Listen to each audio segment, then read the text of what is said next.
আসসালামু আলাইকুম, রিয়াজ টেক মাস্টারে আপনাদেরকে স্বাগতম। আমরা যারা রাউটার ইউজ করি, আমরা অনেক ক্ষেত্রে সেই রাউটারের পাসওয়ার্ডটি অন্য কাউকে দিতে চাই না। সেক্ষেত্রে রাউটারে একটি অপশন আছে গেস্ট নেটওয়ার্ক, সেই গেস্ট নেটওয়ার্কটি আমরা অন করে দিতে পারি। তো আজ আমি আপনাদেরকে দেখাবো টেন্ডা রাউটারে কিভাবে গেস্ট নেটওয়ার্কটি অন করতে হয়। তাহলে চলুন আমরা ভিডিওটি দেখে নিই।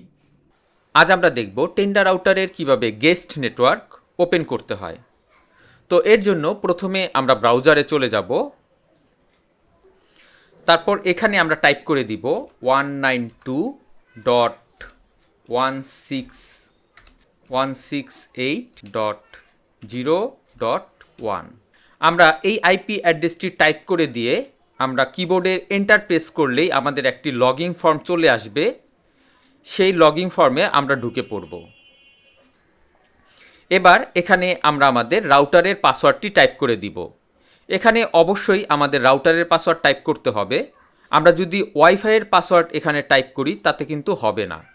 তো আমাদের অবশ্যই জেনে নিতে হবে আমাদের রাউটারে আমরা কি পাসওয়ার্ড ইউজ করেছি। তারপর আমি এখানে লগইনে ক্লিক করব।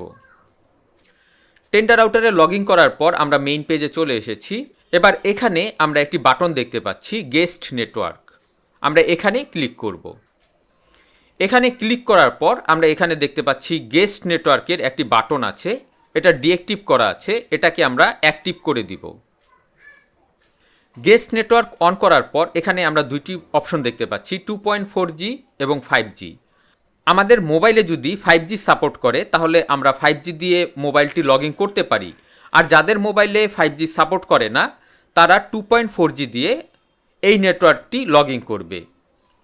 এর পরবর্তীতে এখানে আমরা দেখতে পাচ্ছি গেস্ট নেটওয়ার্ক পাসওয়ার্ড, আমরা এখানে একটি পাসওয়ার্ড টাইপ করে দিব যাতে এই পাসওয়ার্ডটি টাইপ করে এই গেস্ট নেটওয়ার্কে ঢোকা যায়। তারপরে আমরা দেখতে পাচ্ছি ভিজিবিলিটি, এই গেস্ট নেটওয়ার্কটি কতক্ষণ ওপেন থাকবে তা আমরা এখান থেকে চাইলে দেখিয়ে দিতে পারি। আমরা যদি এখান থেকে 4 ঘন্টা সেট করে দিই তাহলে 4 ঘন্টা পর অটোমেটিক এটা ডিঅ্যাক্টিভ হয়ে যাবে। আর যদি আমরা 8 ঘন্টা সেট করে দেই তাহলে 8 ঘন্টা পর এটা অটোমেটিক ডিঅ্যাক্টিভ হয়ে যাবে। আর এখান থেকে আমরা যদি অলওয়েজ সেট করে দেই তাহলে এটা সব সময়ের জন্য ওপেন থাকবে। এর পরবর্তীতে আমরা এখানে দেখতে পাচ্ছি শেয়ার ব্যান্ডউইথ ফর গেস্ট, এখান থেকে আমরা চাইলে আমাদের ব্যান্ডউইথটি আনলিমিটেড করে দিতে পারি, আর না হলে আমরা গেস্টের জন্য এখান থেকে আমরা চাইলে ব্যান্ডউইথটি একটু কমিয়েও দিতে পারি। এখানে আমরা যদি 2 MB সেট করে দেই তাহলে এখান থেকে আমরা 2 Mbps-এ গেস্টদের ব্যান্ডউইথ দিতে পারবো। তারপর এখানে যদি আমরা 4 সেট করে দিই তাহলে 4 Mbps স্পিডে গেস্টরা নেট ইউজ করতে পারবে, আর আমরা যদি 8 সেট করে দিই তাহলে 8 Mbps স্পিডে গেস্টরা নেট ইউজ করতে পারবে। এখানে আরও একটি অপশন আছে কাস্টম, এখানে আমরা ক্লিক করে আমরা চাইলে এখান থেকে আরও কমিয়ে দিতে পারি। আমরা যদি 1 টাইপ করে দেই তাহলে 1 Mbps স্পিডে গেস্টরা নেট ইউজ করতে পারবে। এবার সব কিছু সেট হয়ে যাওয়ার পর এখানে আমরা সেভে ক্লিক করব। আমাদের গেস্ট নেটওয়ার্কটি অন হয়ে গেছে।